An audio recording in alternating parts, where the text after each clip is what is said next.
Imagine acordar um dia e perceber que nada ao seu redor parece realmente ligado. As pessoas continuam vivendo, mas de um jeito automático, quase como NPCs que repetem padrões previsíveis. As cidades seguem funcionando, mas com falhas sutis, placas com erros estranhos, lugares que parecem ter sido gerados às pressas, comportamentos humanos que se repetem como scripts. E em algum ponto dentro de você, uma pergunta começa a incomodar. E se o mundo não estiver sendo administrado por ninguém? Não porque nunca teve um criador, mas porque quem estava no controle simplesmente abandonou tudo.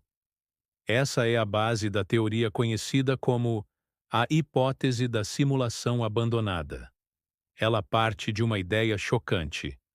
O universo seria uma simulação, sim, mas uma simulação que já foi totalmente esquecida, desligada do controle original como um jogo velho rodando sozinho em um servidor esquecido no fundo de algum sistema cósmico.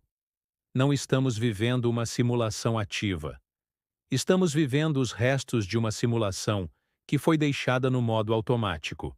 Diferente da famosa teoria da simulação, que supõe que seres superiores ainda observam, testam ou interferem na nossa realidade, essa hipótese diz que ninguém mais está assistindo. Não há programadores. Não há administradores. Não há propósito. Houve um motivo para tudo isso existir. Mas esse motivo já não importa, porque quem criou o mundo simplesmente saiu e não voltou. Essa ideia não nasceu do nada. Ela tenta explicar fenômenos que a ciência, a filosofia e até a psicologia ainda não conseguem responder de forma convincente. Por exemplo, por que o universo parece matematicamente perfeito, mas ao mesmo tempo cheio de erros estranhos, coincidências impossíveis e regiões mal renderizadas, como o fundo do mar ou certas florestas onde a física parece falhar? Por que, mesmo com bilhões de estrelas, nenhuma civilização avançada foi encontrada até hoje? O famoso paradoxo de Fermi. E se a resposta for simples, não existe ninguém lá fora? Porque o próprio simulador nunca terminou o código do restante do universo. Porque, apesar de toda a diversidade humana, o comportamento das pessoas segue padrões previsíveis, como se o software social estivesse rodando num loop automático desde sempre.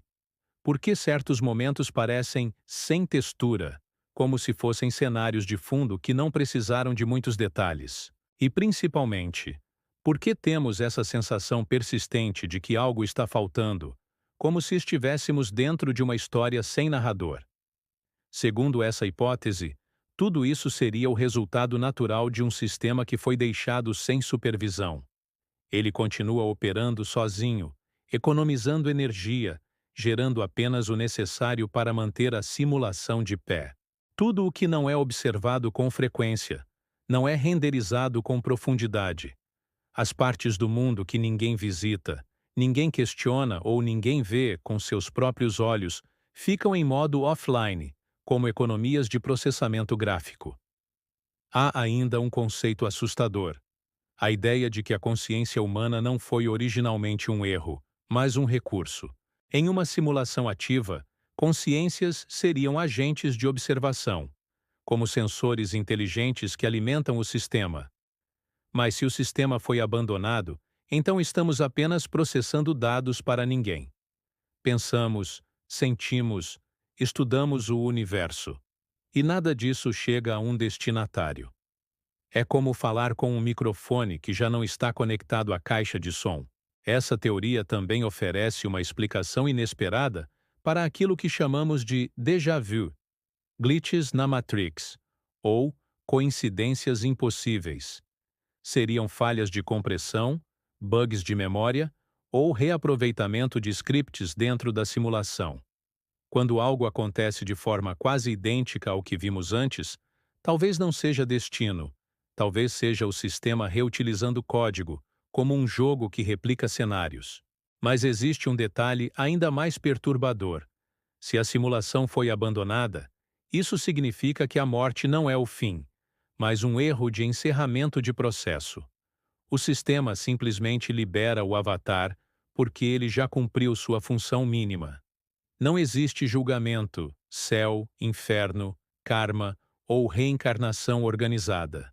Só reciclagem de energia e dados. Muitos defensores dessa ideia acreditam que o abandono não foi acidental. Eles apontam para o fato de que civilizações antigas pareciam ter um contato direto com algo inteligente, como se no passado o administrador ainda estivesse presente. O súbito desaparecimento desse contato seria o marco do desligamento. A humanidade teria sido deixada sozinha, ainda viva, mas sem manual de instruções, sem atualizações e sem sentido global. Há quem diga que isso explica por que as religiões, filosofias e sistemas de crença passam a girar sempre em torno da mesma pergunta: quem está no controle? Talvez ninguém. Talvez a humanidade esteja dentro de um universo que segue rodando por inércia, como um elevador que continua descendo sem saber que já não há ninguém esperando no andar de baixo. A parte mais sombria da hipótese é a conclusão inevitável. Se a simulação foi abandonada, ela pode simplesmente desligar a qualquer momento. Sem aviso, sem profecia, sem apocalipse bíblico. Basta que o sistema encontre um erro crítico e finalize o processo. Um simples shutdown. Outros pensadores, porém, veem o lado oposto. Se não há mais supervisão, então tudo é possível. Inclusive que a própria humanidade assuma o controle. Se somos avatares conscientes dentro de um sistema vazio, então talvez possamos acessar sua estrutura, reescrever regras, manipular código. Experimentos com realidade quântica, consciência coletiva, psicologia profunda e física de observadores já começam a tocar justamente nesse ponto.